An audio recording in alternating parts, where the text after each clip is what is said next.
5 साल बाद जीके मिलेंगे अनुपमा से, बताएंगे अनुज और आद्या के बारे में सारी सच्चाई। सीरियल अनुपमा की अपकमिंग ट्रैक काफी ज्यादा इंटरेस्टिंग होने वाली है, जहां पर आपको देखने को मिलेगा कि जीके अनुपमा की रेस्टोरेंट में पहुंचेंगे और अनुपमा को बताएंगे कि अब मैं तुम्हें आद्या के बारे में सारी सच्चाई बताना चाहता हूँ। जहाँ पर जीके कहते हैं कि आद्या और अनुज के दिल में जो तुम्हारे लिए इतनी नफरत है वो कोई और नहीं बल्कि मालती देवी ने भर दिया है, क्योंकि मालती देवी नहीं चाहती थी कि तुम अनुज और आद्या के जीवन में रहो, और साथ ही मालती देवी तुम्हें कपाड़िया हाउस से निकालना चाहती थी। तुम्हारे अमेरिका आने के बाद मालती देवी का प्लान हुआ सफल। जीके कहते हैं कि जब तुम मालती देवी को कपाड़िया हाउस में रहने की इजाजत दे दी तो मैं जान चुका था कि अब वो तुम्हारा जीना हराम कर देगी, क्योंकि मालती देवी का अतीत मैं अच्छी तरह से जानता हूँ और मैं तुम सबसे छुपा करके रखा था। तुम्हारे आने के बाद मालती देवी पूरे कपाड़िया हाउस में अपना कब्जा जमा के रखी है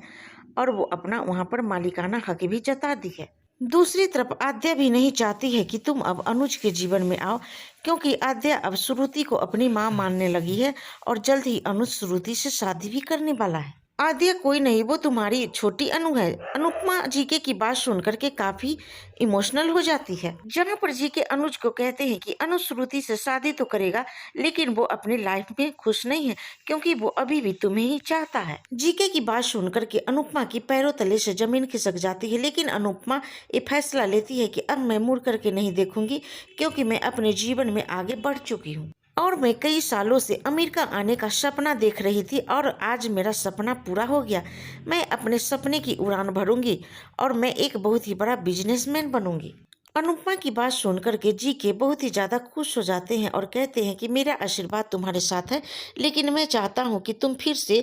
अनु को और अनुज को अपने जीवन में ले आओ, क्योंकि उन दोनों के जीवन में जो अधूरे रंग है वो तुम ही भर सकती हो अनुपमा।